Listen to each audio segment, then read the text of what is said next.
All rise. Veuillez vous lever. The International Criminal Court is now in session. L'audience de la Cour pénale internationale est ouverte.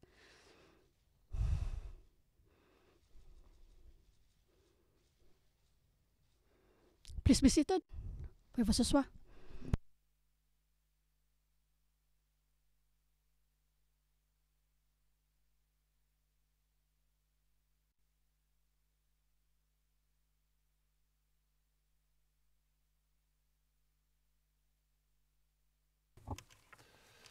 Good morning, everybody. Bonjour à tous.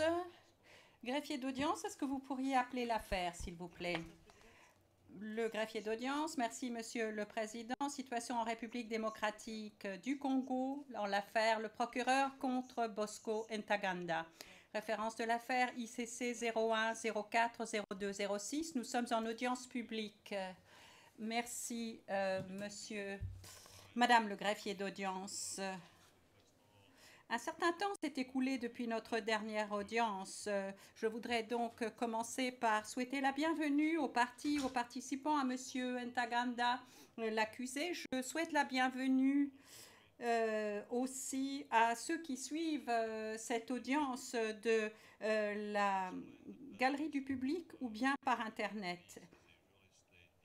Bien, avant de commencer, je vais vous annoncer l'objectif de cette audience. Est-ce que les équipes peuvent se présenter, s'il vous plaît, pour le procès-verbal et pour le public? Madame Bensouda. Madame Bensouda, l'accusation est représentée aujourd'hui par Nicole Sanson, Diane Looping, Eric Iverson, premier substitut du procureur, c'est 3 personnes. Ensuite, Marion Rabani, substitut adjoint du procureur. Christy Sim également. Rens van Derf également. Laura Morris, juriste adjoint, ainsi que Selam Yirgou, gestionnaire du dossier, et moi-même, Fatou Bensouda, le procureur. Le président, merci. Madame Bensouda, la défense, s'il vous plaît. Les personnes présentes dans la salle d'audience, représentant Bosco Ntaganda ce matin, Mademoiselle Annabelle Gagnon-Bischoff, Mademoiselle Constance Renches, Mademoiselle Sandrine de Sénat, Mademoiselle Margot Portier, Maître Marlène Yaya Hague, Maître Christopher Gosnell, Maître Didas Nirinkwaya et moi-même, Stéphane Bourgon. Merci, Monsieur le Président. Thank you, Mr. Bourgon. Le président, merci. Maître Bourgon, je vais maintenant donner la parole aux représentants légaux des victimes. Merci, Monsieur le Président. Les anciens enfants soldats sont représentés par Alejandro Kiss et par moi-même, Sarah Pellet, conseil au bureau du Conseil public pour les victimes. Bonjour Monsieur le Président, bonjour Madame, Monsieur le Juge. Les victimes de cet acte sont représentées par Anne Grabowski, juriste associée, Chérine Luzaïzou, conseil sur le terrain, et moi-même, Dimitri Soproun, conseil au bureau du Conseil public pour les victimes.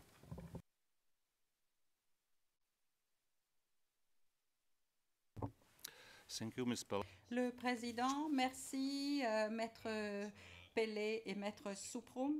Pour être complet, je dois ajouter que la Chambre de première instance est composée du juge Kuniko Ozaki sur ma droite, du juge Chang Ho Chung à ma gauche et de moi-même, juge Robert Fremer. Nous sommes ici aujourd'hui, demain et éventuellement jeudi pour entendre les déclarations de clôture dans l'affaire le procureur contre M. Bosco Ntaganda. Je voudrais rapidement récapituler la procédure historique. Le 2 septembre 2015, le procès a commencé. Les charges ont été lues à l'accusé et les parties et les participants ont fait leur déclaration d'ouverture. Depuis lors, au cours de 248 audiences, nous avons entendu des témoins appelés par l'accusation, la défense et au nom des victimes. 102 au total. Pour ce qui est des victimes, 2123 ont été autorisés à participer à ce procès et 5 d'entre eux ont présenté leurs vues et préoccupations en personne. Ces derniers mois, la Chambre a reçu les écritures finales des parties et des représentants légaux des victimes. Au total, plus de 1400 pages.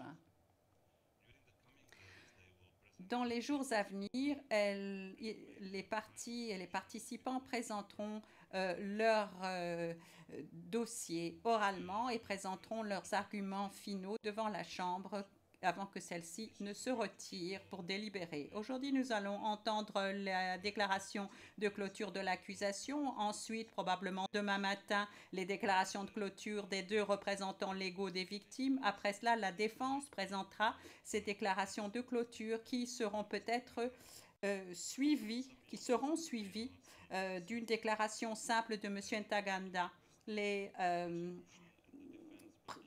arguments de la défense pourront durer jusqu'au jeudi matin et s'il le demande, l'équipe de la défense de M. Ntaganda ou M. Ntaganda lui-même auront la possibilité d'avoir le dernier mot.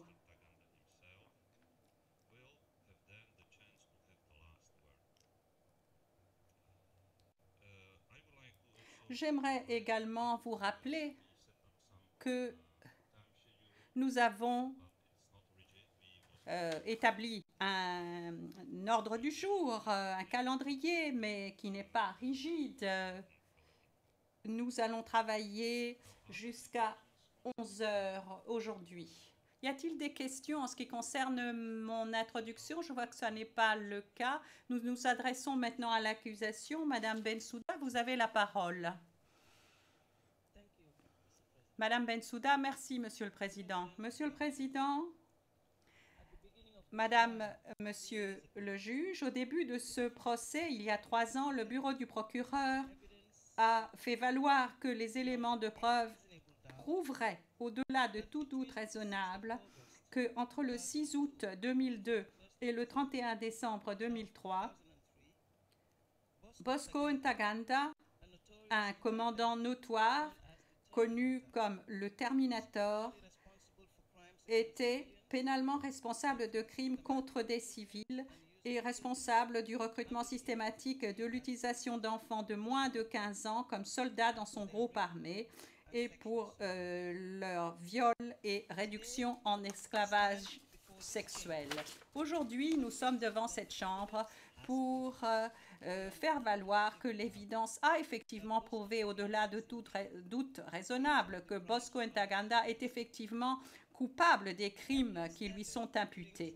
Les éléments de preuve présentés au cours du procès prouvent la vérité de la déposition du témoin P859 devant la Cour. Le seul objectif de l'UPC, déclare ce témoin, était de viser les Balindou. Tout le monde le savait. C'était les Lendou qui étaient les véritables cibles. C'est ce qu'a dit le témoin P859. Les éléments de preuve prouvent la vérité de la victime de viol P19 et de sa déposition que je rappelle ici. Est-ce que vous avez entendu parler, les soldats de l'UPC, de viol? Elle répond oui, ils en parlaient. Qu'est-ce qu'ils disaient? Ils disaient, répond-elle, que les Lindous sont des animaux sauvages inutiles et qu'on peut faire avec eux ce qu'on veut. Ils ne sont pas humains. Monsieur le Président, les éléments de preuve prouvent la vérité de la déposition du témoin P105. Le meurtre par l'UPC d'environ 50 personnes, essentiellement des Lindus, à Kobu en février 2003. Je cite, « Beaucoup de gens ont été exécutés manuellement avec des machettes. Ils ont utilisé la force pour les exécuter. Certains d'entre eux ont été égorgés, même des femmes enceintes. Ils ont retiré le fœtus du ventre des femmes. Et on n'utilise pas une arme pour faire cela. Vous utilisez quelque chose d'autre pour retirer ainsi les entrailles d'une femme.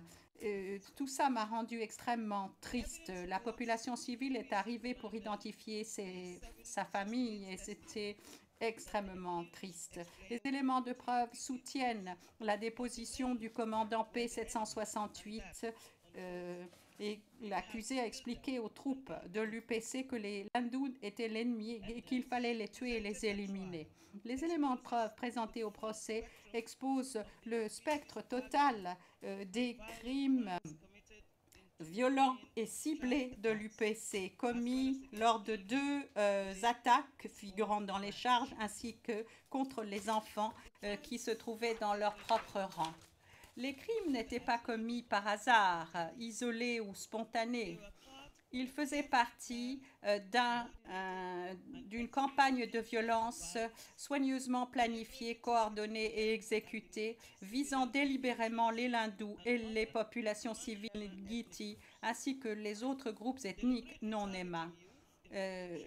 Visant délibérément les jeunes, y compris les enfants de moins de 15 ans, qu'on recrutait, qu'on utilisait, qu'on violait et qu'on réduisait en esclavage sexuel au sein des forces. Monsieur le Président, cette procédure n'aurait pas été possible s'il n'y avait pas eu le courage et l'engagement des témoins qui sont venus devant vous pour déposer. Ceux qui ont été violés, réduits en esclavage, amputés, pillés, ceux dont les êtres aimés ont été tués par l'UPC, ceux dont les enfants ont été recrutés, utilisés, violés, sexuellement abusés par l'UPC, ceux qui étaient membres du groupe responsable et vous ont parlé des crimes que les soldats et les commandants commettaient pendant le conflit. La poursuite de la justice et l'établissement de la vérité au cours de ce procès doit à ces personnes la gratitude pour la volonté qu'ils ont montrée de venir devant cette cour et de lui dire ce qu'ils savaient et lui parler de leurs expériences. Monsieur le Président, Bosco Ntaganda et ses co-auteurs ont conçu un plan pour prendre le contrôle militaire et politique de l'Ituri et expulser la population civile non Nema. En prenant le contrôle de l'Ituri, ils ont non seulement obtenu un pouvoir militaire et politique significatif, mais également un pouvoir économique énorme. Un pouvoir destiné à leur bénéficier et à la communauté Ema. Les Landous, les Ngiti et les populations civiles non Nema étaient écartés de ce plan. Bosco Ntaganda et ceux qui l'ont rejoint ont expulsé la population non Nema civile pour obtenir le contrôle du territoire visant à garantir que ceux-ci ne reviennent pas. Bosco Ntaganda et ses co-auteurs non seulement ont terrorisé la population civile, ils ont terrorisé leurs propres troupes. Ils ont forcé les enfants au sein de leur armée à tuer. Ils les ont traités avec cruauté. Ils ont violé, ils les ont réduits en esclavage sexuel. Le témoin P758, qui n'avait que 13 ans à l'époque, a décrit de manière poignante devant la Chambre la violence sexuelle dégradante et omniprésente au sein de l'UPC. Je rappelle sa déposition. Est-ce que l'on utilisait un terme pour décrire les soldats de sexe féminin? Réponse oui. Quel était le terme? Il nous appelait la Goudouria. Et on lui demande, pourquoi est-ce qu'on vous appelait Goudouria? Elle répond, parce que les soldats qui le voulaient pouvaient coucher avec nous. C'est pourquoi ils nous appelaient Goudouria. On lui demande encore, Goudouria, qu'est-ce que ça veut dire? Elle répond, Goudouria, c'est un une marmite dans laquelle on prépare les repas des soldats. Question. Et qu'est-ce que vous ressentiez lorsque vous entendiez les gens parler de vous et d'autres femmes, des filles au camp? Comme Goudouria, elle répond, je n'aimais pas cela. Ça n'était pas un nom agréable pour nous. C'est quelque chose de très... c'est un nom très désagréable. Ça veut dire que la nourriture préparée dans cette marmite est mangée par tous les soldats. Et c'est la manière dont il nous traitait. Toute personne qui voulait coucher avec nous pouvait le faire.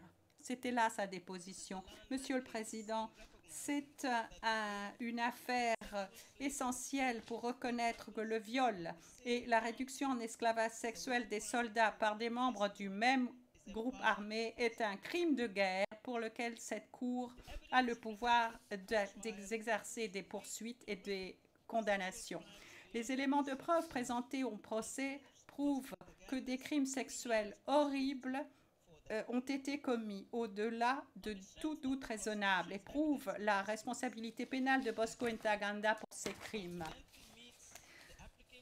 D'après les éléments de preuve de l'accusation que je présente, nous considérons que nous avons effectivement atteint la norme de la preuve au procès. L'accusé doit être condamné pour les crimes figurant dans les charges. Monsieur le Président, les éléments de preuve montrent que Bosco Ntaganda était un des commandants militaires les plus élevés et les plus expérimentés au sein de l'UPC. Il a planifié, coordonné, commandé les 2 attaques de novembre 2002 et février 2003 avec Floribert Kisambo et d'autres commandants de l'UPC. Les éléments de preuve étaient la déclaration du soldat de l'UPC P907 que Bosco Ntaganda avait planifié la guerre et était en charge de toutes les opérations de guerre. Les éléments de preuve soutiennent la déclaration même de l'accusé qui, lorsqu'on lui a demandé s'il était considéré comme le véritable dirigeant opérationnel de l'armée, a répondu, Bosco Ntaganda a répondu, j'étais un tacticien et j'accepte cela sans doute, sans aucun doute. Les éléments de preuve prouvent que Bosco Ntaganda a personnellement commis des crimes. Il a poursuivi et attaqué des civils, il les a assassinés, il a pillé leurs biens, il a détruit leurs églises et leurs hôpitaux. Il a recruté et utilisé des enfants de moins de 15 ans pour participer directement dans les hostilités. Il a également apporté d'autres contributions essentielles au plan commun visant à prendre le contrôle politique et militaire de l'Ituri et expulser les ennemis de l'UPC, des ennemis qui incluaient les Landou, les Nandé et d'autres populations civiles non émas. Il a recruté, formé, organisé l'armée, distribué des armes et des munitions, déployé des troupes, garanti le respect des ordres, développé la capacité de communication de l'UPC, émis des ordres visant à mener des attaques, piller, violer, persécuter, tuer et à susciter la commission de crimes. Des crimes de cette échelle et de cette nature exigeaient la commission directe de Bosco Ntaganda et sa contribution essentielle à leur planification et à leur organisation. Il fallait que la volonté de Bosco Ntaganda soit exécutée. En tant que commandant militaire, Bosco Ntaganda n'a pas prévenu ou puni les crimes commis par les troupes se trouvant sous son commandement effectif et son contrôle. Ces ordres ont été exécutés de manière automatique. Il savait, ou aurait dû savoir, que ces troupes commettaient ou étaient sur le point de commettre ces crimes. Il s'agissait des troupes, justement, qui avaient commis des crimes dans d'autres attaques en utilisant les mêmes tactiques brutales. Bosco Ntaganda a effectivement accepté qu'il pouvait sanctionner ses soldats à n'importe quel moment. Il n'a appliqué aucune mesure de discipline, cependant, et aucun soldat n'a été inculpé de crime. Monsieur le Président, malgré les prétentions de la défense pour le contraire au cours du procès, ce procès a été exemplaire en termes d'équité. L'accusé a choisi une équipe juridique expérimentée pour le représenter au cours de ce procès. Il a pu prendre connaissance de toutes les déclarations de témoins de l'accusation, des témoins experts, des éléments de preuve documentaires ou médico-légaux. Il a eu la possibilité de contre-interroger les témoins de l'accusation et il l'a fait. Il a pu évaluer dans sa totalité les éléments de preuve qui l'incriminaient. M. Ntaganda a également eu la possibilité de présenter ses propres témoins, ses propres arguments, ses propres éléments de preuve et il a déposé longuement pour sa propre défense. La Chambre a pris les mesures nécessaires et raisonnables pour examiner les indications données d'ingérence avec les témoins ou de divulgation d'informations confidentielles par l'accusé et ses associés. La Chambre a restreint les contacts téléphoniques de l'accusé et ses visites au cours du procès et a examiné de manière régulière la nécessité ou non de maintenir ces restrictions. Les décisions de la Chambre étaient équitables et garantissaient l'intégrité du procès. Il ne fait aucun doute que cette Chambre a garanti l'équité du procès. Un procès qui est une date essentielle pour l'autorité de la Cour pénale internationale. Pour conclure, Monsieur le Président, les éléments de preuve en cette affaire prouvent, au-delà de tout doute raisonnable, que Bosco Ntaganda est bien coupable des crimes qui lui sont imputés et l'accusation vous demande d'arriver à cette conclusion. Ma collègue, Madame Nicole Sanso, premier substitut du procureur dans cette affaire, présentera maintenant les éléments de preuve présentés au cours du procès et l'ampleur des charges. Elle fera un résumé également des éléments de preuve liés au crime des charges commis lors de la première attaque en novembre 2002. Madame Marion Rabanit parlera à la Chambre ensuite des éléments de preuve ayant trait à la deuxième attaque de février 2003. Madame Sim développera les éléments de preuve en ce qui concerne les crimes commis contre les enfants dans les rangs de l'UPC. Madame Diane Looping révélera le fait que les éléments de preuve existent pour prouver la responsabilité pénale individuelle de l'accusé pour les crimes figurant dans les charges, sa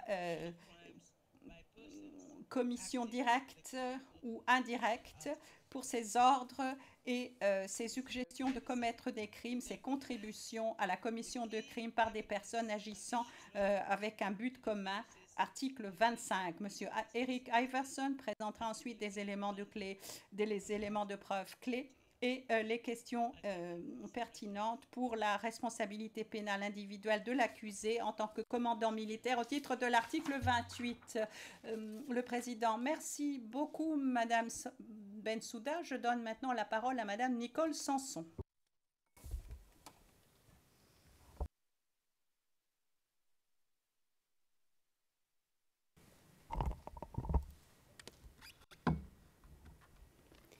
Mr. President, Your Honors. Monsieur le Président, Madame, Monsieur les juges, je vais maintenant vous présenter un aperçu un tant soit peu détaillé, plus détaillé de la présentation des éléments à charge, ainsi que des éléments de preuve entendus lors du procès.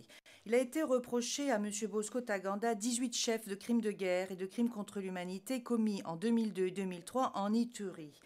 13 de ces charges ont trait à des violences commises pendant 2 attaques séparées mais ayant un lien. La première à Mongualou et dans les environs de Mongualou et dans 4 villages avoisinants, et ce sur une période de 2 semaines qui commence en novembre 2002. La deuxième attaque a lieu à et autour de Lipri, Bambou, Kobou et dans 23 villages avoisinants, et ce sur une période de 2 semaines en février 2003.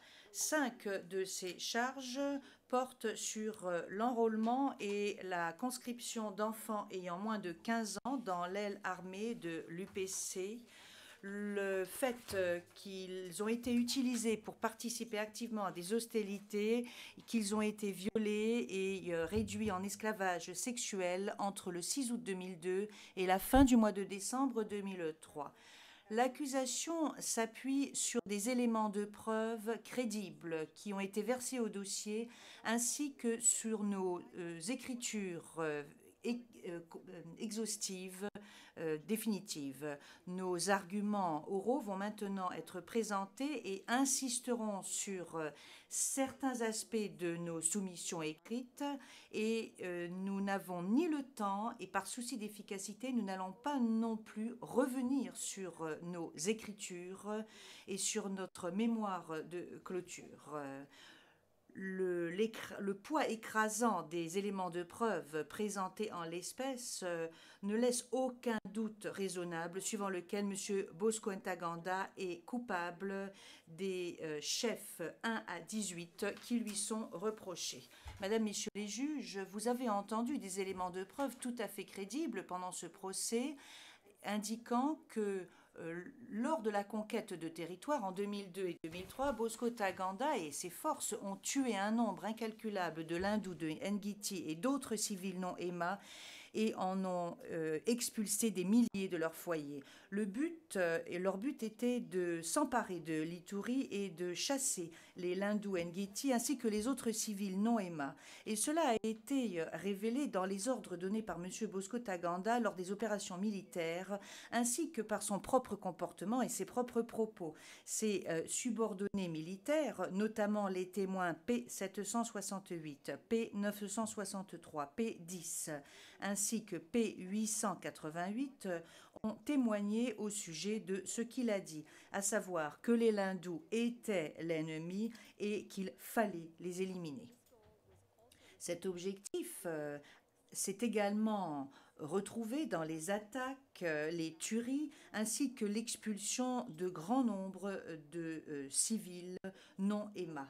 Des témoins appartenant à la milice de M. Bosco Ntaganda, ainsi que de nombreuses victimes, ont décrit de façon constante la politique discriminatoire et les pratiques discriminatoires de l'UPC contre les Lindous, Ngiti et les non-originaires. Par exemple, vous avez entendu le témoin privilégié P963 qui a dit, et je cite, « Il s'agissait d'une guerre tribale et l'objectif était d'expulser les Lindous ou de les éliminer. » Fin de la citation. Il vous a également dit, et je cite, « Si vous étiez Lindou, vous étiez mort. »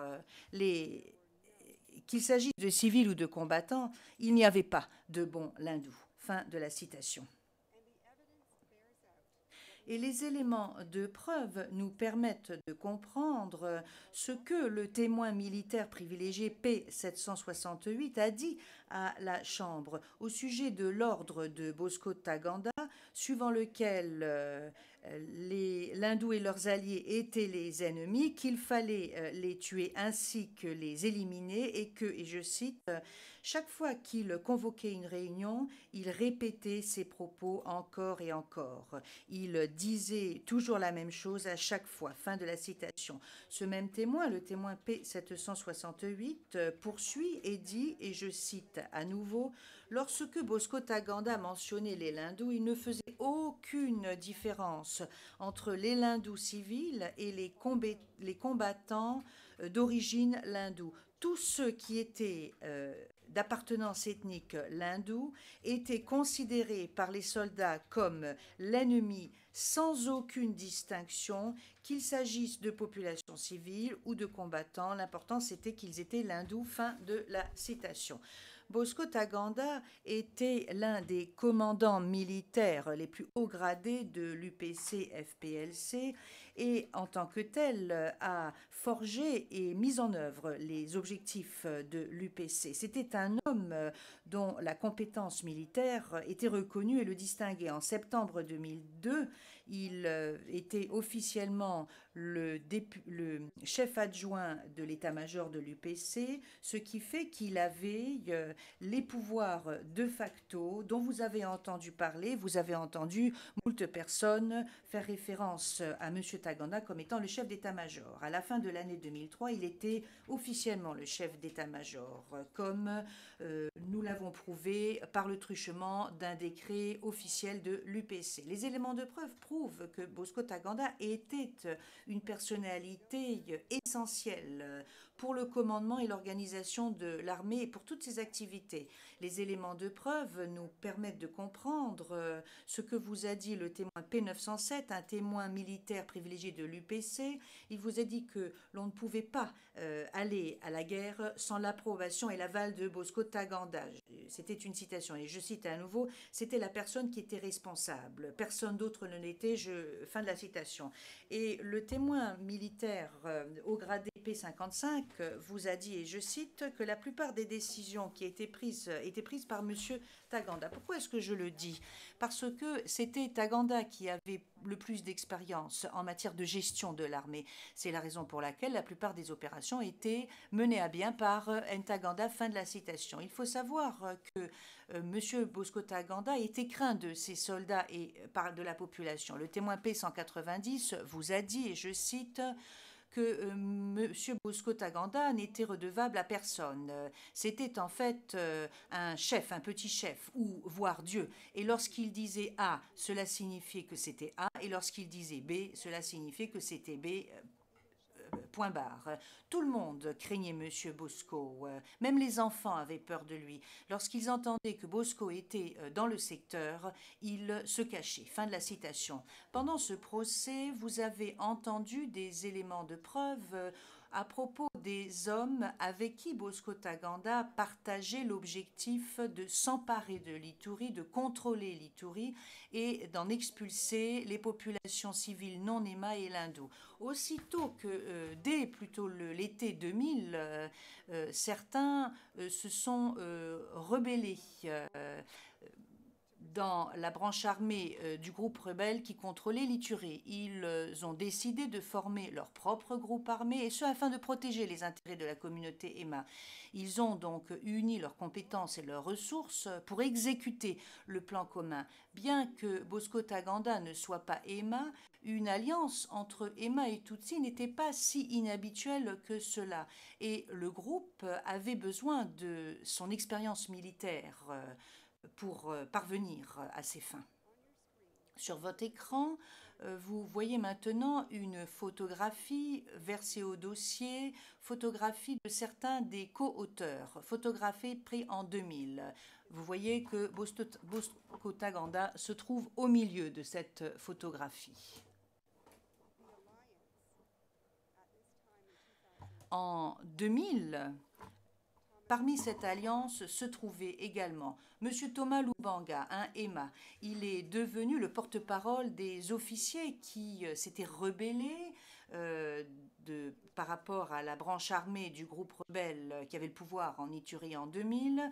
Il fut président de l'UPC à partir de sa création le 15 septembre 2000. En septembre 2002, il a ajouté à son titre le titre de commandant en chef des FPLC. Il a également été condamné pour crime de guerre par une autre chambre de cette cour. Floribert Kisembo, également Emma, et l'un des rebelles. Par la suite, il est devenu le chef d'état-major de l'UPC-FPLC, et ce, depuis le début du mois septembre 2002 jusqu'à la fin, jusqu'au mois de décembre 2003. Avant, il était l'adjoint de Bosco Taganda. En décembre 2003, il a formé son propre groupe armé. Nous avons également Aimable Moussangania Saba, connu sous le nom de Rafiki, un négociant congolais Tutsi qui fournissait aux rebelles nourriture, batterie pour leur radio ainsi que d'autres services logistiques en 2000. En 2002, il devint le chef de la sécurité de l'UPC. Nous avons également le commandant Kassangaki, un Emma et l'un des rebelles. En 2002-2003, il était officier chargé du renseignement et officier chargé des opérations dans la brigade du commandant Salumu Mulanda. Outre ces personnes, nous trouvons également en l'an 2000, parmi cette alliance, le commandant Charlie Gonza, un EMA, un rebelle. En 2002, il était le second chargé du commandement du secteur sud-est de l'UPC. Et nous avons également le commandant Bagonza, un EMA, un rebelle également, qui devint commandant militaire au gradé de l'UPC. Pendant l'été de l'année 2000, Bosco Ntaganda a également forgé une alliance avec le chef Kawa, un chef coutumier EMA extrêmement important pour Mandro. Le chef Kawa n'avait aucune expérience militaire, mais il fut essentiel car c'est grâce à lui que l'UPC put obtenir des armes pendant l'été 2002 et il put également fournir des terrains pour que l'UPC le transforme en polygone d'entraînement à Mandro. Mandro qui devait devenir le plus grand camp militaire de l'UPC ainsi que son dépôt d'armes et de munitions. En septembre 2002, il fut nommé secrétaire national adjoint de la défense de l'UPC, un titre qu'il a eu pendant une durée assez courte. Thomas Lubanga a finalement officiellement expulsé le chef Kawa de l'UPC au début du mois de décembre 2002. Au début de l'année 2003, le chef Kawa a formé le groupe armé PUSIC. L'alliance militaire des co-auteurs en 2000 a évolué et est devenue une organisation politico-militaire, l'UPC-FPLC. Ces rebelles ont adopté donc une politique avec Thomas Lubanga qui est devenu leur porte-parole. Ils ont créé le 15 septembre 2000 l'UPC. Les co-auteurs ont essayé de solidifier en quelque sorte leurs alliances militaires et politiques. Ils ont recruté des jeunes pour leur armée et les ont formés. Ces recrues, dès l'année 2000 d'ailleurs, incluaient des enfants ayant moins de 15 ans. Les co-auteurs considéraient que le groupe contrôlait l'Ituri à cette époque qui était le RCD-KML, comme un groupe qui était plutôt favorable aux Lindous et aux non-originaires, tels que les Nandais, plutôt que favorable aux EMA. Au mois d'avril 2002, les co-auteurs ont organisé une deuxième révolte. Ils se sont révoltés contre le groupe rebelle qui gouvernait l'Ituri. Ils ont établi leur base à Mandro et se sont emparés d'une partie de la ville de Bunia, alors que l'autre partie restait sous le contrôle des forces du RCD-KML. Entre le mois de mai et le mois d'août 2002, Ntaganda et ses hommes ont mené à bien une large campagne de recrutement, de formation et l'ont trouvé parmi leurs rangs des enfants ayant moins de 15 ans. Entre le 6 et le 9 août 2002, l'UPC ainsi que les forces ougandaises ont attaqué Bunia et en ont expulsé le RCD-KML. Pendant la prise de Bunia, telle que nous l'avons vu d'après les éléments de preuve, l'UPC a lancé des attaques ciblées contre la population civile non-EMA qui était perçue comme étant favorable au RCD-KML. Le 11 août 2002, 2 jours après la prise de Bunia, Thomas Lubanga a prononcé une déclaration affirmant le contrôle militaire, économique et politique de l'Ituri. Ce décret est considéré comme le document créateur auquel il est fait référence dans les autres décrets de l'UPC. Alors, vous avez entendu que au moins à partir de la mi-2002 jusqu'à la fin de l'année 2003, l'UPC était un groupe armé organisé. Il disposait d'une structure militaire établie, de nombreux soldats formés, de moyens de communication, de moyens de transport, d'armes, de munitions et d'argent. Il a participé à des combats avec d'autres groupes armés organisés capables de mener un conflit de longue durée. Madame, Messieurs les juges, comme nous l'avons démontré par nos éléments de preuve, les crimes reprochés ont eu lieu dans le contexte d'un conflit armé non international qui a dévasté l'Ituri pendant plus d'une année. Les crimes faisaient partie ou s'inscrivaient dans dans le cadre d'une attaque généralisée ou systématique contre une population civile ont eu lieu sur un large territoire et ont causé des dégâts à un grand nombre de victimes.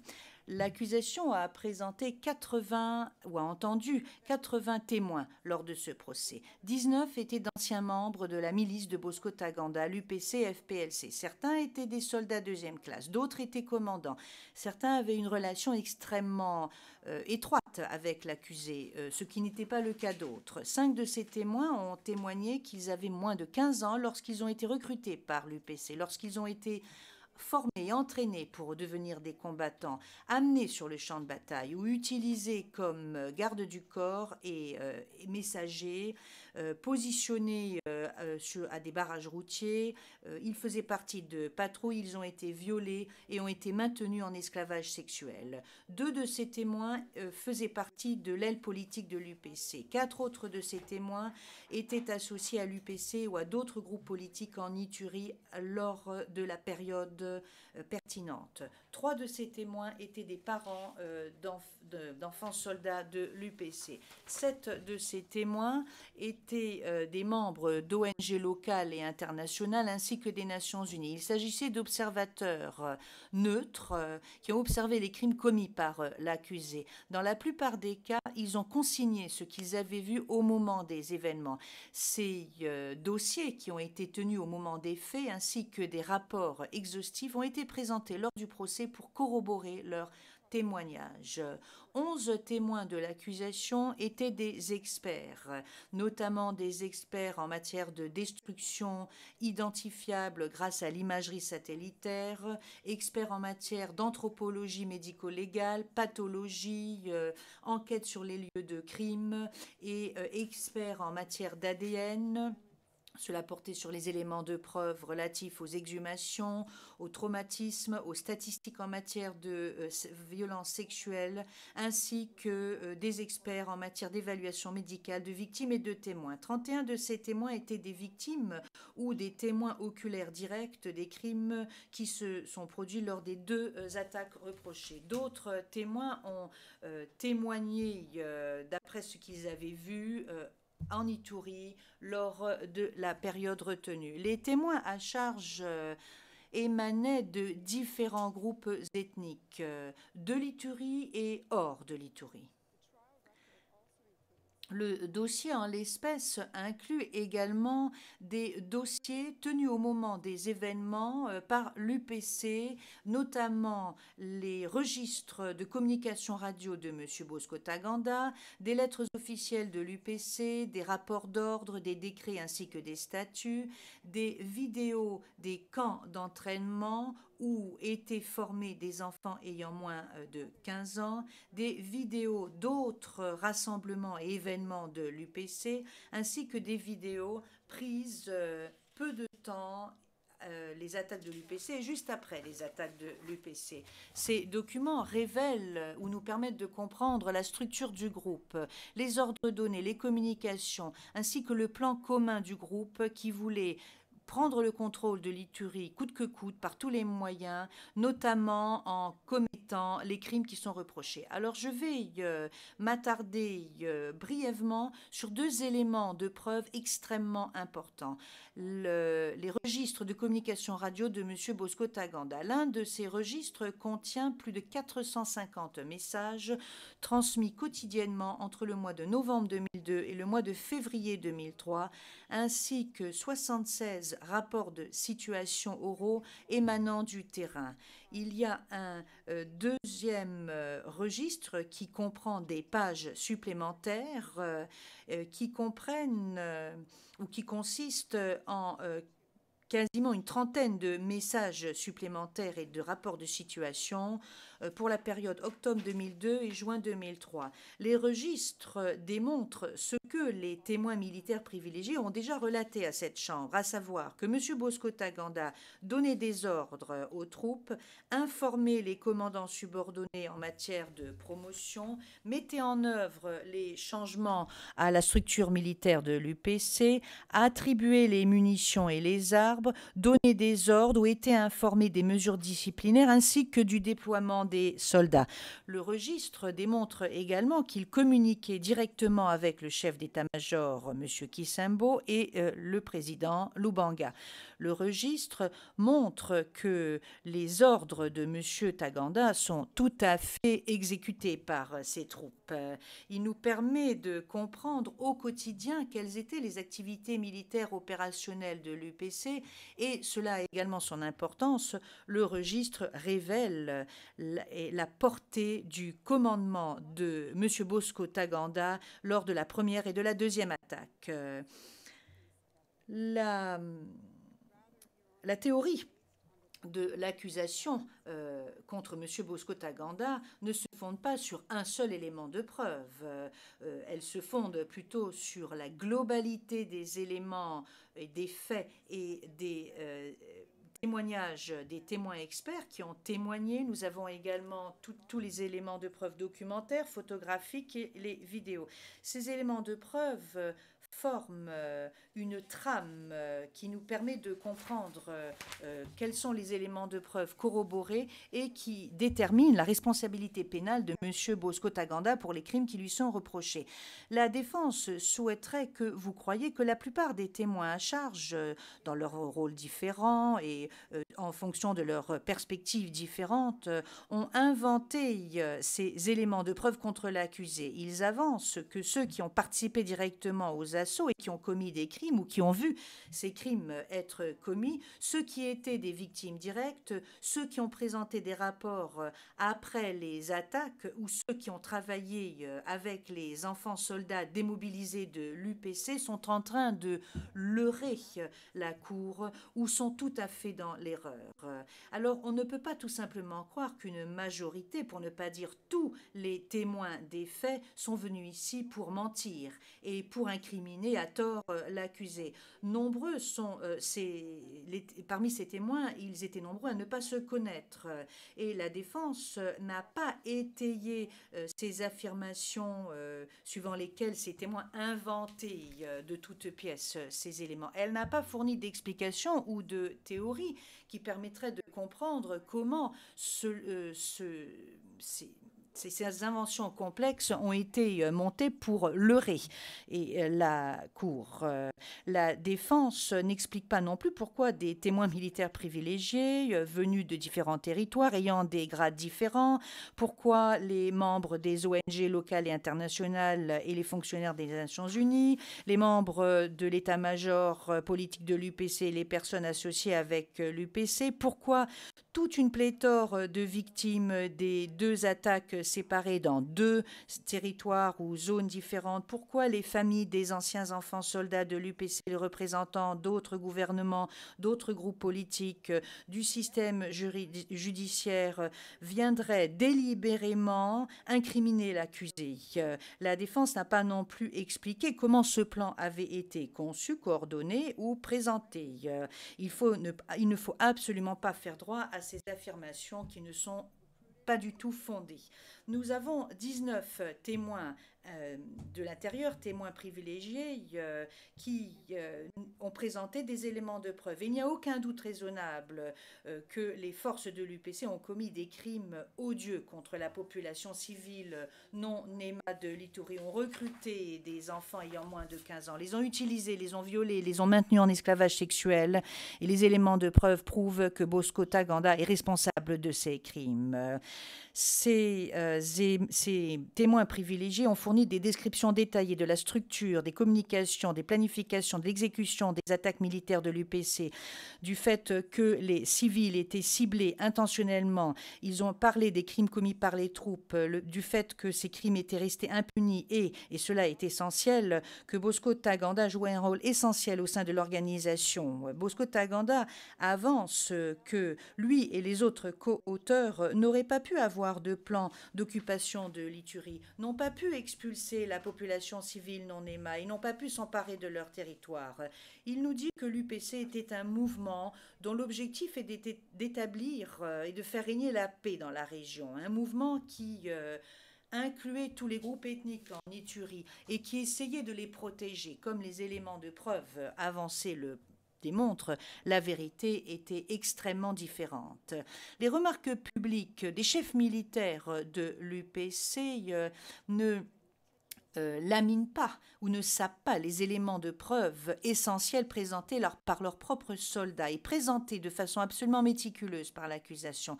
Il y a de nombreux témoins privilégiés qui confirment que l'UPC ciblait les civils, ce qui a été confirmé par les civils qui ont été ciblés. Les pratiques et la politique de l'UPC étaient extrêmement différentes de son discours public. Il parlait certes de faire régner la paix, mais parallèlement, les chefs de l'UPC étaient en train de monter toute une armée, de faire en sorte d'avoir des armes et des munitions, de lancer des attaques contre différents villages en Ituri et ont planifié, ordonné et toléré la commission de ces crimes, sans oublier qu'ils les ont incités, ces crimes. Les éléments de preuve prouvent au-delà de tout doute raisonnable que par sa participation continue au plan commun, l'accusé est responsable a une responsabilité pénale individuelle pour ces crimes. Il savait que ces crimes allaient être commis et outre sa responsabilité pour sa participation au plan commun, les éléments de preuve démontrent clairement que cet accusé a ordonné, incité à la commission de ces crimes, a contribué à la commission de ces crimes. Et toutes les personnes agissaient avec un objectif commun. Ils souhaitaient que les crimes soient connus. Ils savaient que leur commission serait aidée par ces actions. Les éléments de preuve prouvent également de façon assez certaine que l'accusé est responsable des crimes qui lui sont reprochés parce qu'il n'a pas su prévenir ou punir les crimes qui ont été commis par ses subordonnés sur qui il avait un contrôle véritable, crimes dont il était au courant. Mais au lieu de prévenir ou de sanctionner ces crimes, M. Bosco Ntaganda a en fait récompensé les auteurs des crimes en leur offrant des promotions et en les félicitant. Les éléments de preuve de l'accusation en l'espèce sont corroborés, sont constants, notamment, je pense également aux éléments de preuve de la défense, tel que cela a été indiqué dans le mémoire de clôture finale de l'accusation. Les éléments de preuve à charge sont également crédibles parce qu'ils ont supporté le choc de l'analyse rigoureuse. Ils ont fait l'objet de contre-interrogatoires, les déclarations préalables ont été communiquées, ainsi que tous les documents connexes. L'accusé a lui-même témoigné longuement pendant ce procès. Ce qu'il a dit représente les éléments de preuve principaux sur lesquels s'appuie en grande partie la défense. Nous pensons que sa déposition doit faire l'objet d'un examen particulièrement rigoureux et circonspect. Et lorsque la Chambre se livrera à cet exercice, vous pourrez déterminer quel poids accorder, quel poids peu important accordé à ce qu'indique l'accusé lorsqu'il refuse le fait qu'il avait une autorité, qu'il était commandant au sein de l'UPC, que les crimes reprochés ont été commis, qu'il a lui-même commis personnellement des crimes, qu'il y avait une dimension ethnique au conflit de l'année 2002-2003, que des enfants ayant moins de 15 ans ont bel et bien été recrutés et utilisés par l'UPC, ont été violés et maintenus en esclavage sexuel. Lorsque son témoignage fait preuve d'un manque de plausibilité parce qu'il a été contredit par des éléments de preuve crédibles, la Chambre devra rejeter ce témoignage. Lorsque vous vous rendrez compte qu'il y a des contradictions internes et des changements d'avis ou de point de vue, vous devrez également rejeter cela. Premièrement, l'accusé a parler de choses qui n'étaient absolument pas crédibles. Par exemple, M. Ntaganda vous a dit que lorsqu'il était chef de l'UPC, il travaillait pour que règne la paix en Ituri et qu'il était entièrement engagé dans ce processus de paix en 2003. Donc il serait tout à fait raisonnable de dégager la conclusion suivante, à savoir il était essentiel et primordial qu'il soit informé de toutes les activités menées par ses propres soldats, activités qui auraient pu laminer le soi-disant processus de paix. Et pourtant, et cela est surprenant, M. Taganda souhaite que vous croyiez qu'il n'était absolument pas informé d'une attaque coordonnée complexe sur plus de 20 villages lindous à Lipri, Kobu, Bambou en février 2003.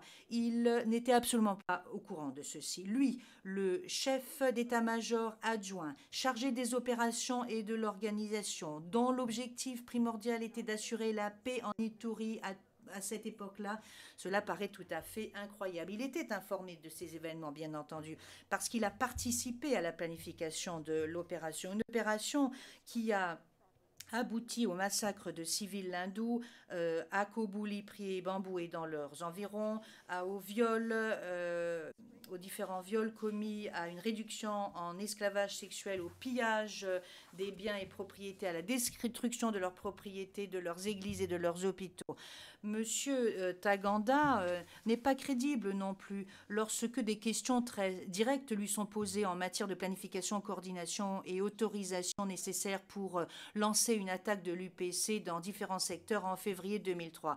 L'accusé, qui est un stratège militaire chevronné, a dû répondre à des questions lors de son interrogatoire principal et il lui a été demandé s'il était d'accord pour dire que ces opérations militaires nécessitaient une planification circonspecte. Il a répondu, et je cite, c'est évident, vous devez vous préparer au sein de l'armée. Avant de commencer une opération, il y a moult préparatifs qui doivent avoir lieu et cela ne porte pas seulement sur les armes et les munitions. Fin de la citation. Et puis il a expliqué lors de l'interrogatoire principal quel était le niveau de coordination requis pendant ces attaques. Et je cite à nouveau, pour pouvoir vaincre l'ennemi, on doit donner des ordres aux soldats et on doit pouvoir superviser le déroulement du combat afin de savoir où déployer davantage de force.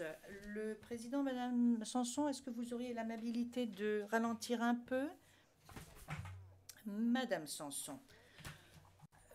Avec l'évolution du combat, vous décidez alors comment poursuivre le combat, comment le diriger. Fin de la citation. Et pourtant, lors de son contre-interrogatoire, une question a été posée à M. Taganda, et je cite, « Vous conviendrez que lorsqu'il y a une attaque contre un endroit, en fait contre plusieurs endroits, plusieurs lieux, pour ce type d'attaque, il faut qu'il y ait une planification, une coordination méticuleuse.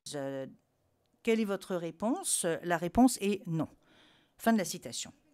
Et il y a quelque chose qui est encore plus incroyable.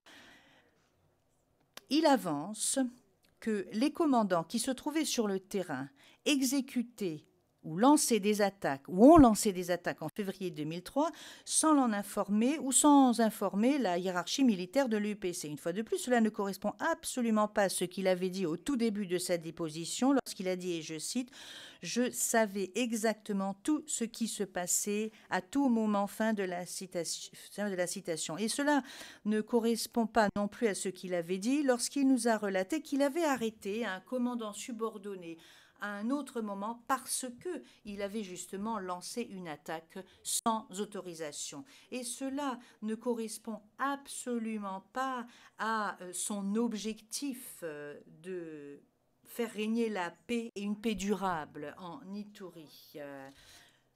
Tout simplement, si vous donnez à vos troupes la possibilité, sans aucun contrôle, de lancer des attaques non autorisées contre des villages hindous, il est évident que vous allez complètement saper le processus de paix. La vérité est que M. Bosco Taganda n'a pas véritablement œuvré dans le cadre d'initiatives sincères pour la paix. Il savait exactement ce que faisaient à tout moment ses troupes parce que c'est lui qui avait planifié, coordonné et ordonné ces attaques. Je vais vous donner un autre exemple. Bosco Ntaganda a relaté à cette cour qu'il n'y avait aucune dimension ethnique au conflit de l'Ituri après que l'UPC a formellement ou officiellement pris le contrôle de Bunia en septembre 2002. Et il a indiqué que l'UPC n'avait jamais attaqué, ne serait-ce qu'une fois, des civils lindous. Ce sont des affirmations qui sont absolument contredites par des éléments à charge crédibles émanant de l'accusation, des témoins à charge et dans certains cas des témoins à décharge, émanant également de documents et de vidéos et de rapports écrits au moment des faits, qui indiquait qu'en 2002-2003, les combats se poursuivaient sur les territoires placés sous le contrôle de l'UPC et que l'UPC avait déclenché des attaques violentes contre les civils non émas, notamment les lindous.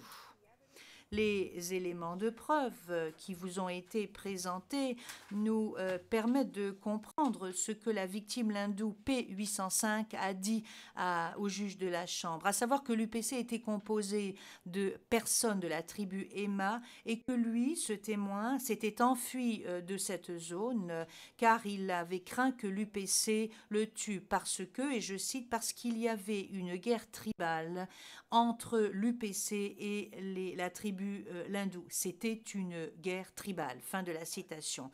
Il y a d'autres éléments de la déposition de l'accusé qui doivent être rejetés parce qu'ils sont inventés de toutes pièces. Par exemple, juste avant le procès, la défense avait accepté comme un fait le fait que le Rwanda avait fourni des armes et des munitions à l'UPC en juillet, et ce, à partir du mois de juillet 2002.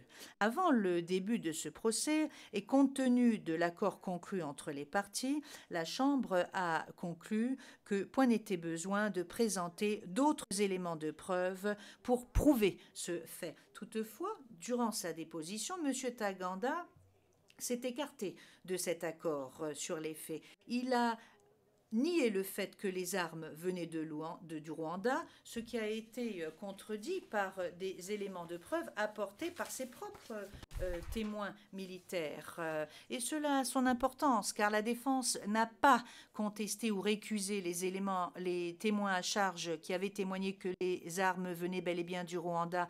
La défense n'a pas non plus suggéré que les armes venaient d'un autre territoire ou d'une autre région. La première fois que ce nouvel élément a été présenté, ce fut pendant la déposition de l'accusé. Et la Chambre peut donc en conclure qu'il s'agissait d'une invention assez récente. Deuxièmement, juste avant le début de la présentation des éléments à décharge en 2017, l'accusé a communiqué un alibi. Pour la première fois, l'accusé a divulgué le fait qu'il se trouvait dans un autre pays pendant la période retenue pour la deuxième attaque. Et pourtant, il n'a jamais, ne serait-ce même qu'une fois, demander à ce que soient récusés les témoins à charge qui avaient déclaré qu'ils se trouvaient bel et bien en Ituri pendant ces jours-là, et il n'a pas suggéré à ces mêmes témoins à charge qu'ils se trouvaient dans un autre pays. La règle 79 impose une obligation à l'accusé qui doit notifier l'accusation d'un alibi potentiel avec les noms des témoins ou les éléments de preuve sur lesquels l'accusé entend s'appuyer. Le fait que cet alibi potentiel ait été divulgué très très tardivement, juste après la fin de la présentation des éléments à charge, ne peut nous faire aboutir qu'à une conclusion, à savoir qu'il s'agissait d'une invention de toutes pièces, et il faut rejeter cela. Troisièmement, le 27 juin 2017, lorsqu'une question lui a été posée, à savoir est-ce que des recrues étaient arrivées au camp d'entraînement militaire de Mandro, on lui a demandé quel était l'âge de ces recrues, l'accusé a répondu non, nous n'accordions aucune importance à cela. Plusieurs mois plus tard, le 7 septembre 2015, une question est posée à l'accusé, et je cite, est-ce que la question « Quel âge as-tu » fait partie du processus de recrutement? L'accusé a répondu « C'était obligatoire, nous devions leur poser la question ». Alors, quels éléments de preuve allez-vous croire, si tant est que vous croyez certains éléments de ces éléments de preuve? D'autres témoins à décharge j'aimerais vous parler en fait d'autres témoins à décharge. Nous avançons que vous devriez considérer de façon très circonspecte ou analyser de façon très circonspecte les témoignages des témoins à décharge lorsque ces témoins adoptent des points de vue tout à fait aussi incroyables que ceux de l'accusé, lorsqu'il s'agit des charges reprochées, lorsque nous nous rendons compte qu'il y a un nombre considérable d'éléments de preuve crédibles qui les contredit, notamment pour ce qui est de l'absence d'enfants parmi les rangs de l'UPC ayant moins de 15 ans. Nous avançons que les témoins à décharge sont venus ici et n'étaient pas impartiaux. Nous avançons que leurs éléments de preuve doivent être analysés avec beaucoup de prudence du fait de leurs relations professionnelles ou personnelles avec l'accusé ou du fait de leurs allégeances ethniques ou politiques. Nous avançons que, Monsieur le Président, je vais maintenant aborder une analyse de la portée des charges en l'espèce.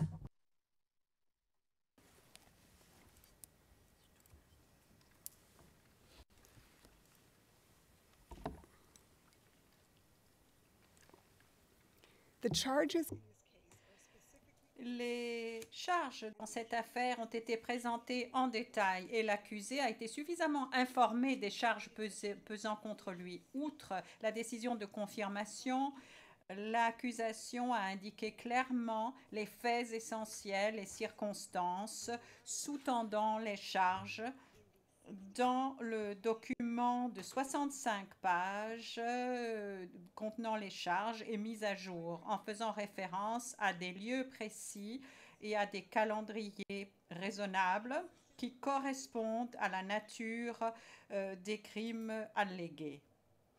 Notification ultérieure d'actes criminels sous-jacents et des preuves des charges a été dûment donnée à l'accusé par le biais de pièces divulguées par l'accusation dans son tableau d'analyse en profondeur et dans son mémoire préliminaire. Comme l'arrêt en appel de la majorité dans Bemba a clairement exprimé au paragraphe 115, sa décision est limitée aux charges spécifiques dans cette affaire. La majorité a constaté que les charges dans l'affaire Bemba étaient trop largement définies au plan temporel et géographique, faisant référence à des crimes partout en République centrafricaine sur une période de 4 à 5 mois. L'accusation souligne que la République centrafricaine est à peu près 5 fois la taille de l'Ituri.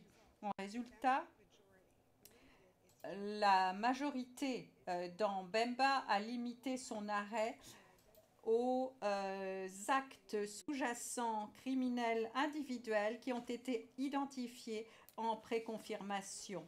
Le document en préconfirmation dans le document contenant les charges amendées et approuvé dans la décision de confirmation des charges. L'arrêt en appel de la majorité dans Bemba ne propose pas d'introduire une exigence visant tous les actes individuels sous-jacents et qui devraient être spécifiquement énumérés dans les charges.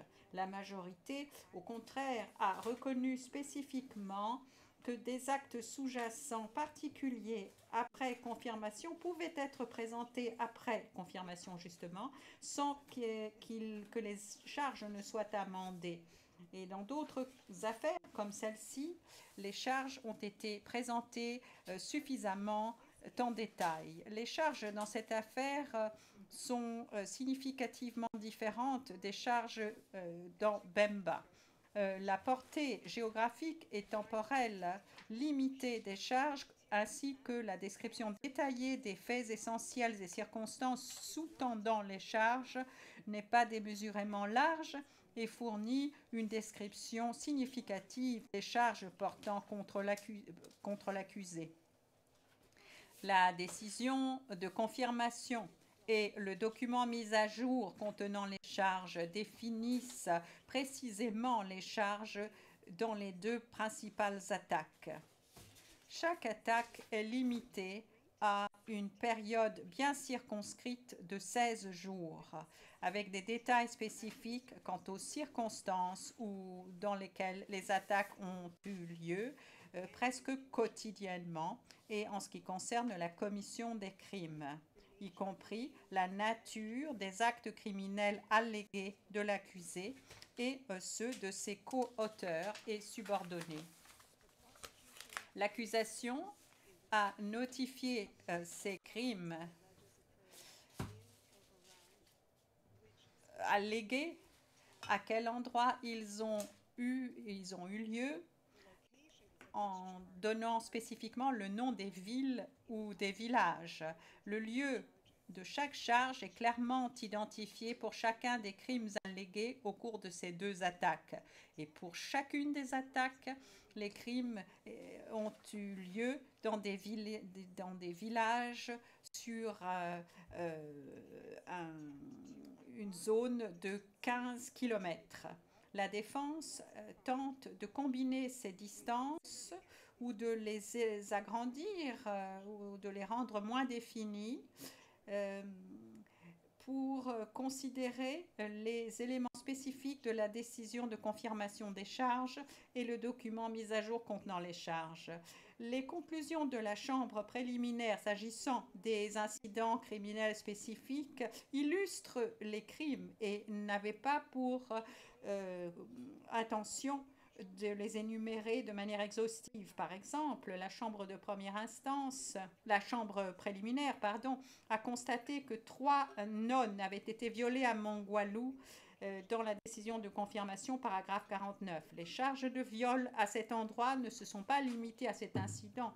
La Chambre préliminaire, au contraire, a confirmé que des actes de viol étaient commis contre des femmes civiles à Mongwalu pendant la période de 2 semaines de la première attaque et a cité, à titre d'exemple simplement, 4 faits de viol spécifiques.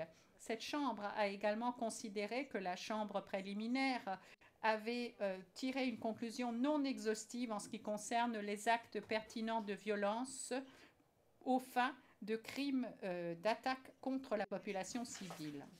En outre, la Chambre, et je fais référence à la décision 450, la Chambre a considéré que l'utilisation du qualificatif ou autour dans les villages identifiés ou autour de ces villages était appropriée et pouvait être retenue dans le document mis à jour contenant les charges. Cette Chambre a constaté que ceci correspondait à la décision de la Chambre préliminaire visant à inclure les crimes commis dans les environs des villages mentionnés au paragraphe 36 de la décision de confirmation des charges, étant donné que les limites précises de ces villages ne sont pas facilement traçables. Ceci inclut des zones géographiques entre les villages telles que la confirmation préliminaire de viol allégué qui aurait eu lieu sur la route de Bouli à Kobu ou dans certains cas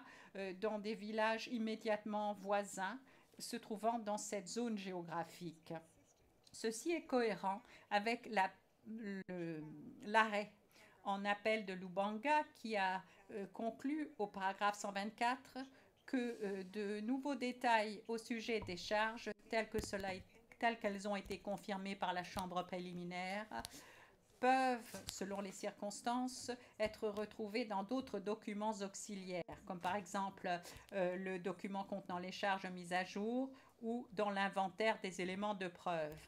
En fait, la défense accepte au paragraphe 12 de son mémoire de réplique que ces documents auxiliaires post-charge peuvent fournir davantage de détails tels que le nom précis de la victime, de l'auteur, en ce qui concerne une charge existante.